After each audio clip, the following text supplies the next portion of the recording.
De la carta a los Romanos, capítulo 9. Digo la verdad en Cristo, no miento, y mi conciencia me lo atestigua en el Espíritu Santo.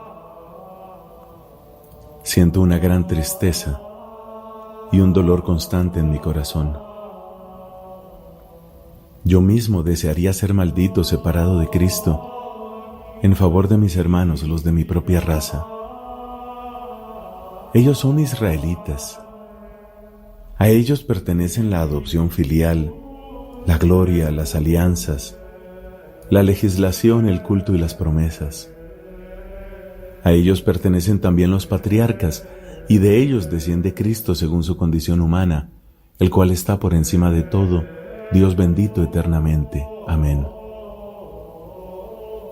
No es cierto que la palabra de Dios haya caído en el vacío, porque no todos los que descienden de Israel son realmente israelitas, como tampoco todos los descendientes de Abraham son hijos suyos, sino que, como dice la Escritura, de Isaac nacerá tu descendencia. Esto quiere decir que los hijos de Dios no son los que han nacido de la carne, y que la verdadera descendencia son los hijos de la promesa. Porque así dice la promesa: para esta misma fecha volveré, y entonces Sara tendrá un hijo. Y esto no es todo, está también el caso de Rebeca, que concibió 2 hijos de un solo hombre, Isaac nuestro padre. Antes que nacieran los niños, antes que pudieran hacer el bien o el mal, para que resaltara la libertad de la elección divina, que no depende de las obras del hombre, sino de aquel que llama, Dios le dijo a Rebeca: el mayor servirá al menor. Según lo que dice la Escritura, prefería a Jacob en lugar de Esaú. ¿Diremos por eso que Dios es injusto? De ninguna manera, porque Él dijo a Moisés: seré misericordioso con el que yo quiera, y me compadeceré del que quiera compadecerme. En consecuencia, todo depende no del querer o del esfuerzo del hombre, sino de la misericordia de Dios. Porque la Escritura dice del faraón: precisamente para eso te he exaltado, para que en ti se manifieste mi poder y para que mi nombre sea celebrado en toda la tierra. De manera que Dios tiene misericordia del que Él quiere y endurece al que Él quiere. Tú me podrás objetar: entonces, ¿qué puede reprocharnos Dios? ¿Acaso alguien puede resistir a su voluntad? Pero tú, ¿quién eres para discutir con Dios? ¿Puede el objeto modelado decir al que lo modela: ¿por qué me haces así? ¿No es el alfarero dueño de su arcilla para hacer de un mismo material una vasija fina o una ordinaria? ¿Qué podemos reprochar a Dios si, queriendo manifestar su ira y dar a conocer su poder, soportó con gran paciencia a quienes atrajeron su ira y merecieron la perdición? Y si Él quiso manifestar la riqueza de su gloria en los que recibieron su misericordia, en los que Él predestinó para la gloria, en nosotros que fuimos llamados por Él, no solo de entre los judíos, sino también de entre los paganos, ¿qué podemos reprocharle? Esto es lo que dice Dios por medio de Oseas: al que no era mi pueblo, lo llamaré mi pueblo, y al que no era mi amada, la llamaré mi amada. Y en el mismo lugar donde se les dijo: ustedes no son mi pueblo, allí mismo serán llamados hijos del Dios viviente. A su vez, Isaías proclama acerca de Israel: aunque los israelitas fueran tan numerosos como la arena del mar, solo un resto se salvará, porque el Señor cumplirá plenamente y sin tardanza su palabra sobre la tierra. Y como había anticipado el profeta Isaías, si el Señor del universo no nos hubiera dejado un germen, habríamos llegado a ser como Sodoma, seríamos semejantes a Gomorra. ¿Qué conclusión sacaremos de todo esto? Que los paganos que no buscaban la justicia alcanzaron la justicia, la que proviene de la fe, mientras que Israel, que buscaba una ley de justicia, no llegó a cumplir esa ley. ¿Por qué razón? Porque no recurrieron a la fe, sino a las obras. De este modo chocaron contra la piedra de tropiezo, como dice la Escritura: Yo pongo en Sión una piedra de tropiezo y una roca que hace caer, pero el que cree en él no quedará confundido. Capítulo 10. Hermanos, mi mayor deseo y lo que pido en mi oración a Dios es que ellos se salven. Yo atestiguo en favor de ellos que tienen celo por Dios, pero un celo mal entendido, porque desconociendo la justicia de Dios y tratando de afirmar la suya propia, rehusaron someterse a la justicia de Dios, ya que el término de la ley es Cristo para justificación de todo el que cree. Moisés en efecto escribe acerca de la justicia que proviene de la ley. El hombre que la practique vivirá por ella. En cambio, la justicia que proviene de la fe habla así: no digas en tu corazón quién subirá al cielo, esto es para hacer descender a Cristo, o bien, quién descenderá al abismo, esto es, para hacer subir a Cristo de entre los muertos. Pero ¿qué es lo que dice la justicia?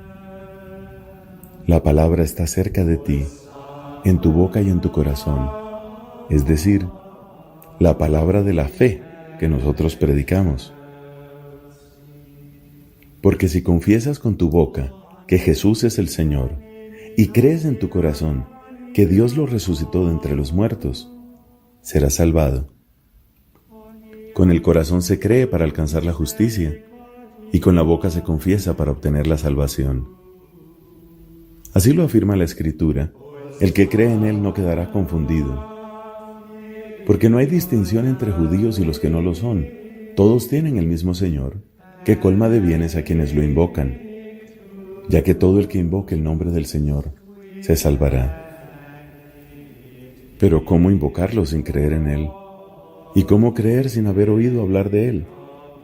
¿Y cómo oír hablar de Él si nadie lo predica? ¿Y quiénes predicarán si no se los envía? Como dice la Escritura, qué hermosos son los pasos de los que anuncian buenas noticias. Pero no todos aceptan la buena noticia.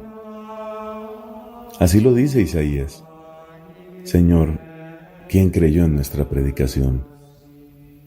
La fe, por lo tanto, nace de la predicación, y la predicación se realiza en virtud de la palabra de Cristo.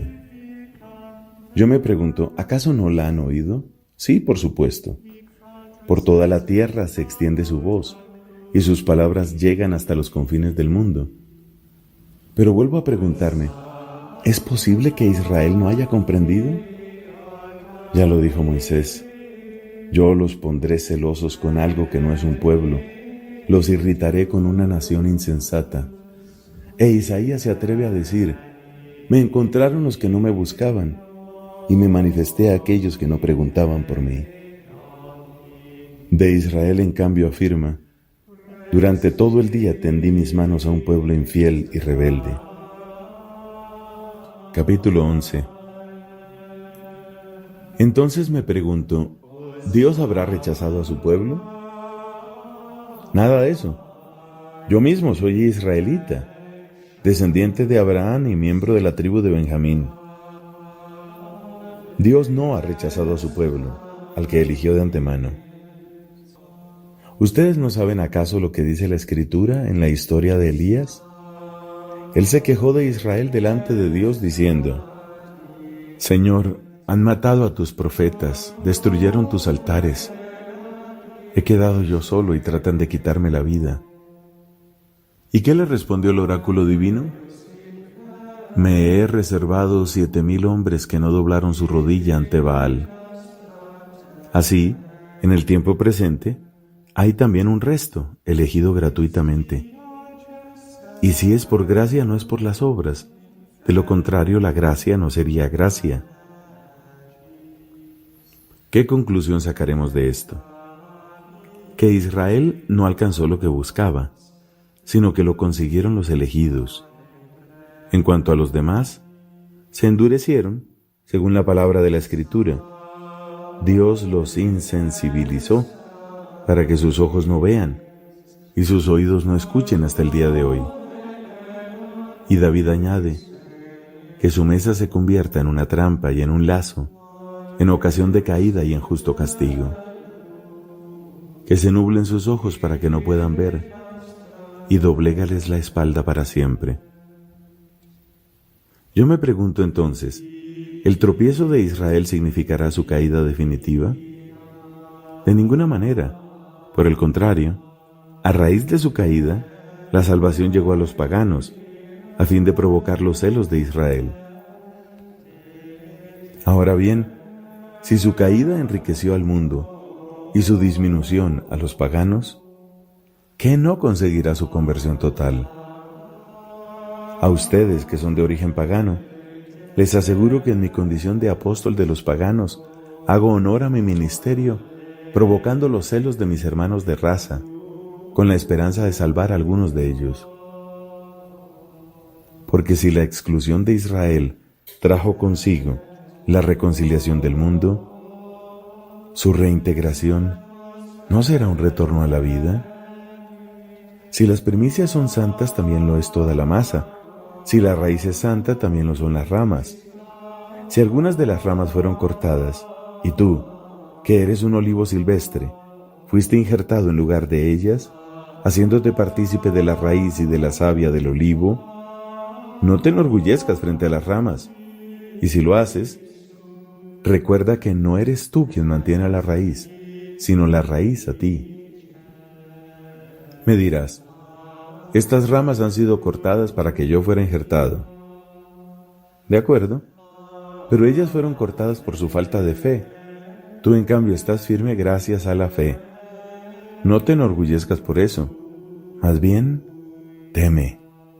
Porque si Dios no perdonó a las ramas naturales, tampoco te perdonará a ti. Considera tanto la bondad cuanto la severidad de Dios. Él es severo para con los que cayeron, y es bueno contigo, siempre y cuando seas fiel a su bondad. De lo contrario, también tú serás arrancado. Y si ellos no persisten en su incredulidad, también serán injertados, porque Dios es suficientemente poderoso para injertarlos de nuevo. En efecto, si tú fuiste cortado de un olivo silvestre al que pertenecías naturalmente, y fuiste injertado contra tu condición natural en el olivo bueno, ¿cuánto más ellos podrán ser injertados en su propio olivo al que pertenecen por naturaleza? Hermanos, no quiero que ignoren este misterio, a fin de que no presuman de ustedes mismos. El endurecimiento de una parte de Israel durará hasta que haya entrado la totalidad de los paganos. Y entonces todo Israel será salvado, según lo que dice la Escritura. De Sión vendrá el libertador. Él apartará la impiedad de Jacob, y esta será mi alianza con ellos, cuando los purifique de sus pecados. Ahora bien, en lo que se refiere a la buena noticia, ellos son enemigos de Dios a causa de ustedes.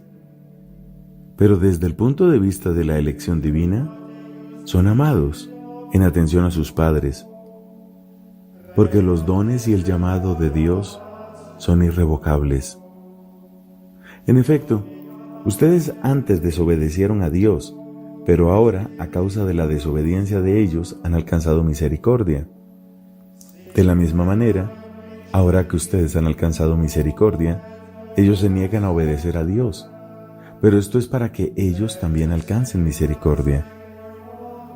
Porque Dios sometió a todos a la desobediencia para tener misericordia de todos. Qué profunda y llena de riqueza es la sabiduría y la ciencia de Dios. Qué insondables son sus designios y qué incomprensibles sus caminos. ¿Quién penetró en el pensamiento del Señor? ¿Quién fue su consejero? ¿Quién le dio algo para que tenga derecho a ser retribuido? Porque todo viene de Él, ha sido por Él y es para Él. A Él sea la gloria eternamente. Amén. Capítulo 12. Por lo tanto, hermanos, yo los exhorto por la misericordia de Dios a ofrecerse ustedes mismos como una víctima viva, santa y agradable a Dios. Este es el culto espiritual que deben ofrecer. No tomen como modelo a este mundo. Por el contrario, Transfórmense interiormente renovando su mentalidad, a fin de que puedan discernir cuál es la voluntad de Dios, lo que es bueno, lo que le agrada, lo perfecto. En virtud de la gracia que me fue dada, le digo a cada uno de ustedes, no se estimen más de lo que conviene, pero tengan por ustedes una estima razonable, según la medida de la fe que Dios repartió a cada uno. Porque así como en un solo cuerpo tenemos muchos miembros, con diversas funciones, también todos nosotros formamos un solo cuerpo en Cristo, y en lo que respecta a cada uno, somos miembros los unos de los otros. Conforme a la gracia que Dios nos ha dado, todos tenemos aptitudes diferentes. El que tiene el don de la profecía, que lo ejerza según la medida de la fe. El que tiene el don del ministerio, que sirva. El que tiene el don de enseñar, que enseñe. El que tiene el don de exhortación, que exhorte.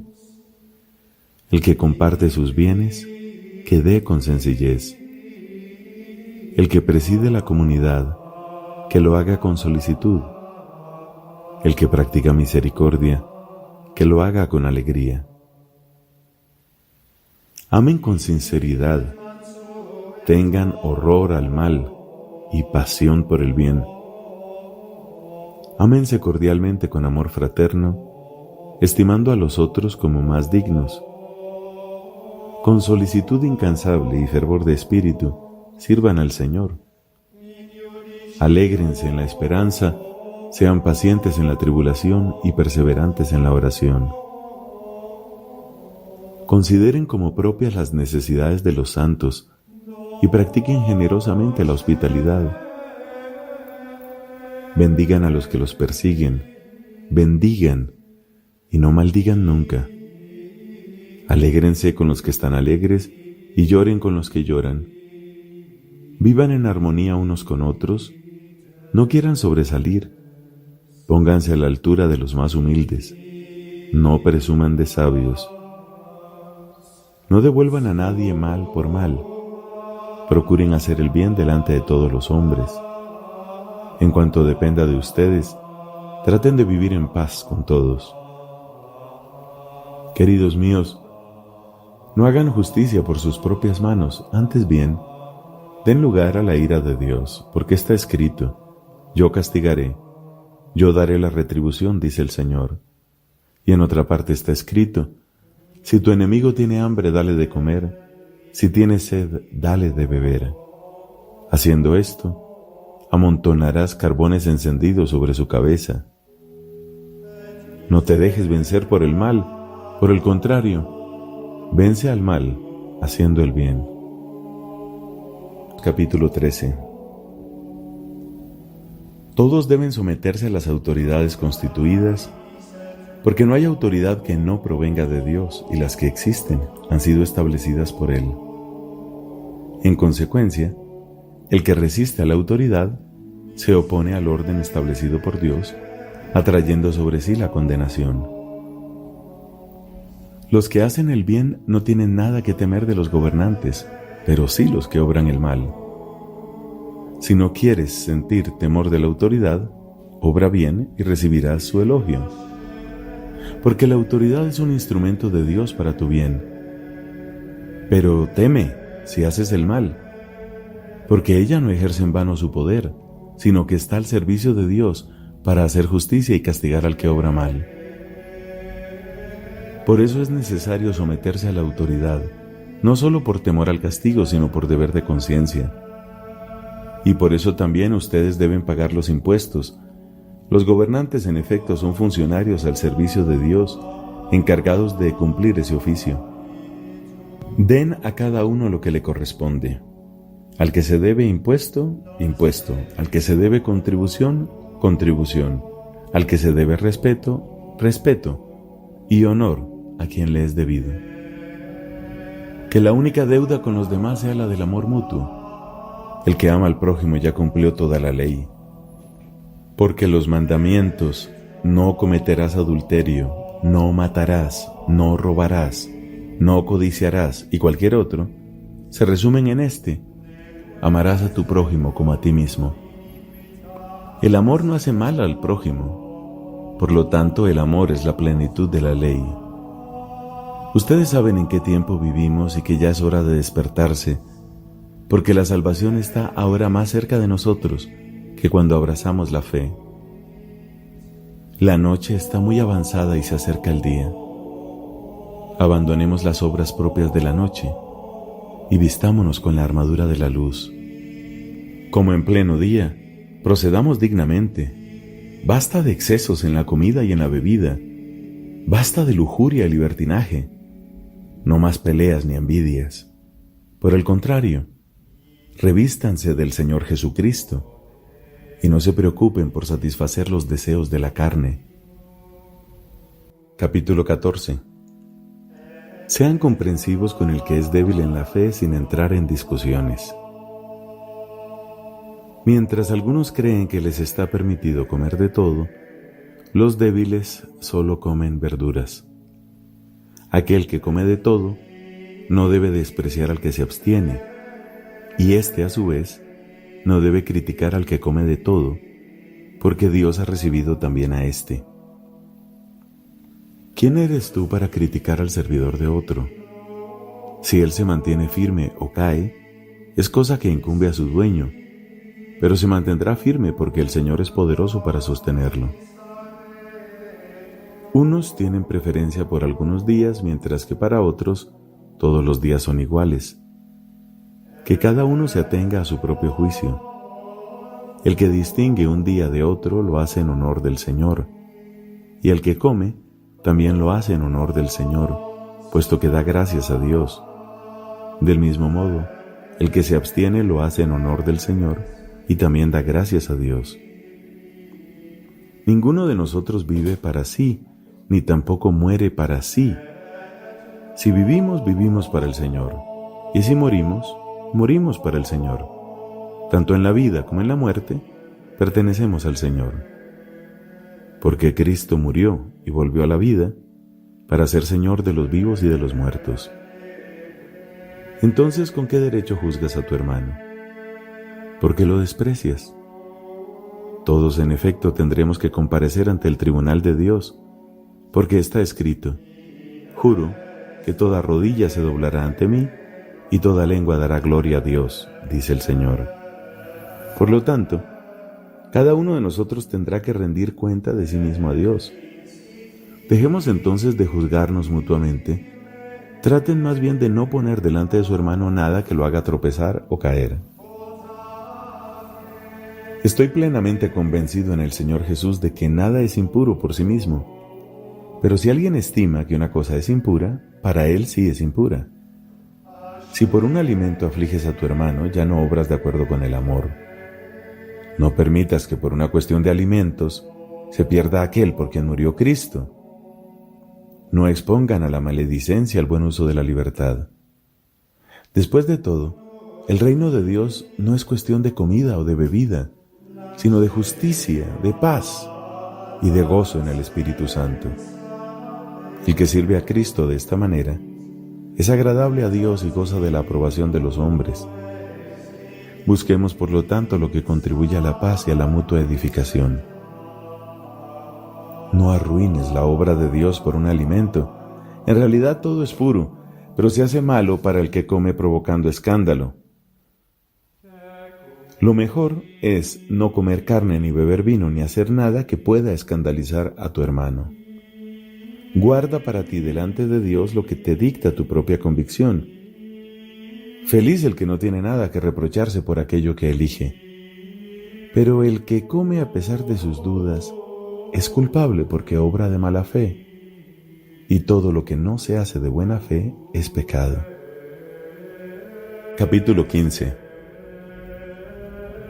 Nosotros, los que somos fuertes, debemos sobrellevar las flaquezas de los débiles y no complacernos a nosotros mismos.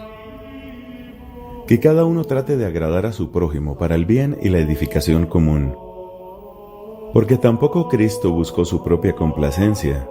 Como dice la Escritura: cayeron sobre mí los ultrajes de los que te agravian. Ahora bien, Todo lo que ha sido escrito en el pasado ha sido escrito para nuestra instrucción, a fin de que por la constancia y el consuelo que dan las Escrituras mantengamos la esperanza. Que el Dios de la constancia y del consuelo les conceda tener los mismos sentimientos unos hacia otros a ejemplo de Cristo Jesús, para que con un solo corazón y una sola voz glorifiquen a Dios, el Padre de nuestro Señor Jesucristo. Sean mutuamente acogedores, como Cristo los acogió a ustedes para la gloria de Dios. Porque les aseguro que Cristo se hizo servidor de los judíos para confirmar la fidelidad de Dios, cumpliendo las promesas que Él había hecho a nuestros padres, y para que los paganos glorifiquen a Dios por su misericordia. Así lo enseña la Escritura cuando dice: Yo te alabaré en medio de las naciones, Señor, y cantaré en honor de tu nombre.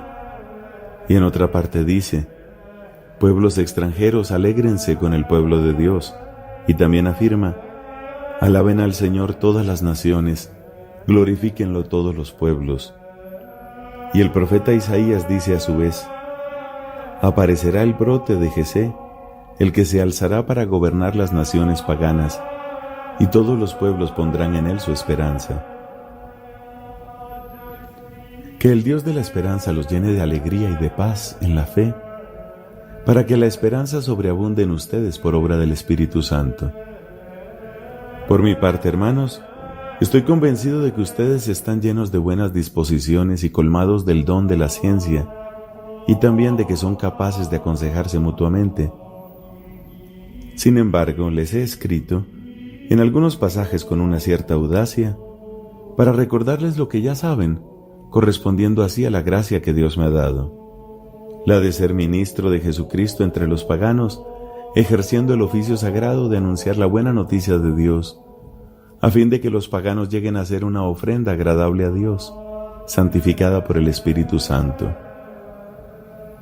Yo tengo que gloriarme en Cristo Jesús en lo que se refiere al servicio de Dios, porque no me atrevería a hablar sino de aquello que hizo Cristo por mi intermedio, para conducir a los paganos a la obediencia mediante la palabra y la acción, por el poder de signos y prodigios, y por la fuerza del Espíritu Santo.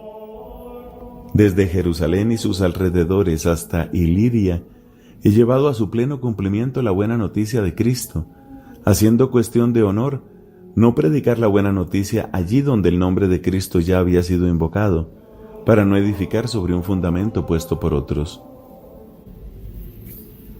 Así dice la Escritura: lo verán aquellos a los que no se les había anunciado, y comprenderán aquellos que no habían oído hablar de él. Por eso en todo este tiempo no he podido ir a verlos, pero como ya he terminado mi trabajo en esas regiones, y desde hace varios años tengo un gran deseo de visitarlos, espero verlos de paso cuando vaya a España, y que me ayuden a proseguir mi viaje a ese país, una vez que haya disfrutado aunque sea un poco de la compañía de ustedes. Pero ahora voy a Jerusalén para llevar una ayuda a los santos de allí, porque Macedonia y Acaya resolvieron hacer una colecta en favor de los santos de Jerusalén que están necesitados. Lo hicieron espontáneamente, aunque en realidad estaban en deuda con ellos, porque si los paganos participaron de sus bienes espirituales, deben a su vez retribuirles con bienes materiales. Y una vez que haya terminado esa misión y entregado oficialmente la ofrenda recogida, iré a España, pasando por allí, y estoy seguro de que llegaré hasta ustedes con la plenitud de las bendiciones de Cristo.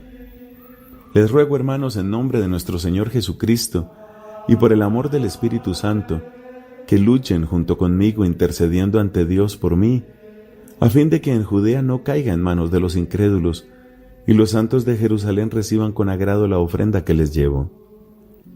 Así tendré la alegría de ir a verlos, y si Dios quiere, podré descansar un poco entre ustedes. Que el Dios de la paz esté con todos ustedes. Amén. Capítulo 16. Les recomiendo a nuestra hermana Febe, diaconisa de la iglesia de Cencreas, para que la reciban en el Señor, como corresponde a los santos, ayudándola en todo lo que necesite de ustedes. Ella ha protegido a muchos hermanos y también a mí. Saluden a Priscila y a Áquila, mis colaboradores en Cristo Jesús. Ellos arriesgaron su vida para salvarme. Y no solo yo, sino también todas las iglesias de origen pagano tienen con ellos una deuda de gratitud. Saluden igualmente a la iglesia que se reúne en su casa. No se olviden de saludar a mi amigo Epéneto, el primero que se convirtió a Cristo en Asia Menor. Saluden a María, que tanto ha trabajado por ustedes, a Andrónico y a Junia, mis parientes y compañeros de cárcel, que son apóstoles insignes y creyeron en Cristo antes que yo. Saluden a Ampliato, mi amigo querido en el Señor, a Urbano, nuestro colaborador en Cristo, y también a Estaquis, mi querido amigo. Saluden a Apeles, que ha dado pruebas de fidelidad a Cristo, y también a los de la familia de Aristóbulo. Saluden a mi pariente Herodión y a los de la familia de Narciso que creen en Cristo. Saluden a Trifena y a Trifosa, que tanto se esfuerzan por el Señor, a la querida Persis, que también ha trabajado mucho por el Señor. Saluden a Rufo, el elegido del Señor, y a su madre, que lo es también mía, a Asíncrito, a Flegonte, a Hermes, a Patrobas, a Hermas y a los hermanos que están con ellos. Saluden a Filólogo y a Julia, a Nereo y a su hermana, así como también a Olimpia y a todos los santos que viven con ellos. Salúdense mutuamente con el beso de paz. Todas las iglesias de Cristo les envían saludos. Les ruego, hermanos, que se cuiden de los que provocan disensiones y escándalos, contrariamente a la enseñanza que ustedes han recibido. Eviten su trato, porque ellos no sirven a nuestro Señor Jesucristo, sino a su propio interés, seduciendo a los simples con palabras suaves y aduladoras. En todas partes se conoce la obediencia de ustedes y esto me alegra. Pero quiero que sean hábiles para el bien y sencillos para el mal. El Dios de la paz aplastará muy pronto a Satanás, dándoles la victoria sobre él. La gracia de nuestro Señor Jesucristo esté con ustedes. Timoteo, mi colaborador, les envía saludos, así como también mis parientes Lucio, Jasón y Sosípatro.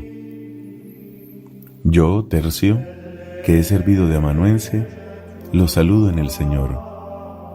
También los saluda Gayo, que me brinda hospedaje a mí y a toda la iglesia. Finalmente les envían saludos Erasto, el tesorero de la ciudad, y nuestro hermano, Cuarto. La gracia de nuestro Señor Jesucristo esté con todos ustedes. Amén. Gloria a Dios, que tiene el poder de afianzarlos, según la buena noticia que yo anuncio, proclamando a Jesucristo y revelando un misterio que fue guardado en secreto desde la eternidad y que ahora se ha manifestado. Este es el misterio que por medio de los escritos proféticos y según el designio del Dios eterno, fue dado a conocer a todas las naciones para llevarlas a la obediencia de la fe. A Dios, el único sabio, por Jesucristo, sea la gloria eternamente. Amén. Palabra de Dios. Te alabamos, Señor.